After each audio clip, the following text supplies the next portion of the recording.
పూరా లోకల్. నమస్తే, welcome to పూరా లోకల్. ప్రస్తుతం మనం భారతీయ జనతా పార్టీ యువ మోర్చా అధ్యక్షులు సేవల్ల మహేందర్ గారితో ఉన్నాము. భారతదేశంలో మొత్తం చెప్పుకుంటే 2011 లెక్కల ప్రకారం 1369 భాషలు ఉన్నాయి. దాంట్లో 22 అధికారిక భాషలు ఉన్నాయి. కానీ ప్రస్తుతం కొన్ని రాష్ట్రాల్లో మా రాష్ట్రీయ భాష మాట్లాడితేనే ఈ రాష్ట్రంలో ఉండాలి అనే ఒక నినాదం నడుస్తుంది. దాని గురించి మీరు ఏం చెప్పాలనుకుంటున్నారు? ఎందుకంటే ఒక బీజేపీ పార్టీ నేషనల్ పార్టీ కాబట్టి. ఏదైతే భారత రాష్ట్రంలో ఉన్నటువంటి ఏదైతే ప్రాంతీయ భాషలు ఉన్నాయో, ప్రాంతీయ భాషలని ప్రతి ఒక్కరు కూడా ప్రేమించాలి. అమ్మని ఏ విధంగా మనం కొలుచుకుంటామో అదేవిధంగా మన ప్రాంతీయ భాషలను కూడా అదే విధంగా కొలుచుకోవాలనేసి అన్నారు. ఈరోజు ప్రాంతీయ భాషలని తక్కువ చేస్తూ మాట్లాడుతున్నటువంటి వ్యక్తులు ఎవరు కూడా లేరు. ఈరోజు కేంద్రంలో భారతీయ జనతా పార్టీ అమెరికా అంతకుముందు ఉన్నటువంటి ఇంకా వేరే పెద్దవాళ్ళు కావచ్చు, ఇంకోవారు కావచ్చు, మన భాషని మనం గౌరవిస్తూనే దేశానికి సంబంధించినటువంటి ఒక భాష మీద పట్టు సాధించాలని చెప్తున్నారు. అదంతా కూడా ఎక్కడ కూడా మీ భాషని మర్చిపోండి, ఎక్కడ కూడా ఇదే భాషని నేర్చుకోండి అని చెప్పేసి బలవంతంగా భాషను రుద్దుతున్నటువంటి విధానం ఎక్కడ కూడా లేదు. కానీ ఈ ప్రతిపక్షాలు ఏవైతే ఉన్నాయో వారు రాజకీయ పబ్బం గడుపుకోవడానికి భారతీయ జనతా పార్టీని ఎక్కడో ఒక దగ్గర కార్నర్ చేసే ఉద్దేశంలో భాగంగా ఈరోజు మన భాషని తొలగించే ప్రయత్నం చేస్తుంది భారతీయ జనతా పార్టీ అని చెప్పేసి ఒక తప్పుడు ప్రచారాన్ని చేస్తుంది.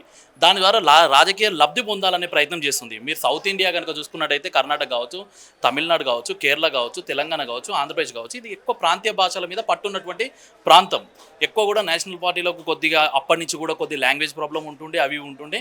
ఇక్కడ వ్యక్తులకు ఎక్స్ప్లెయిన్ చేయలేని విధంగా ఇక్కడ లోకల్ పార్టీస్ అన్నీ కూడా కొద్దిగా వాళ్ళని ఒక పద్మవ్యూహంలో పడేసే ప్రయత్నం చేస్తుంది. కాబట్టి ఈ సౌత్ ఇండియా ఉండొచ్చు, లేకపోతే ఇతర రాష్ట్రాలలో ప్రాంతీయ భాషలు ఏవైతే ఉన్నాయో ఎక్కడ కూడా కేంద్ర ప్రభుత్వం ఎక్కడ కూడా ఆ భాషలని తొలగించే ప్రయత్నం ఎక్కడ కూడా చేస్తలేదు.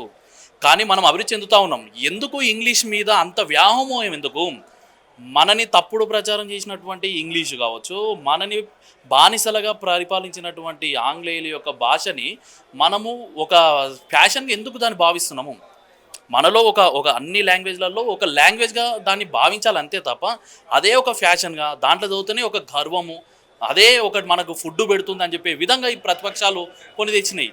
కానీ ఈ రోజు వరకు రికార్డులు తీయండి, పార్లమెంట్ రికార్డులు కావచ్చు, లేకపోతే భారతీయ జనతా పార్టీ యొక్క సమాచారం కావచ్చు, భారతీయ జనతా పార్టీ ఇచ్చినటువంటి భాషలు కావచ్చు, అవన్నీ కూడా తీసినట్లయితే ఎక్కడ కూడా లోకల్ లాంగ్వేజ్ని తక్కువ చేసి ఎక్కడ కూడా మాట్లాడినటువంటి విధానం ఎక్కడ కూడా లేదు.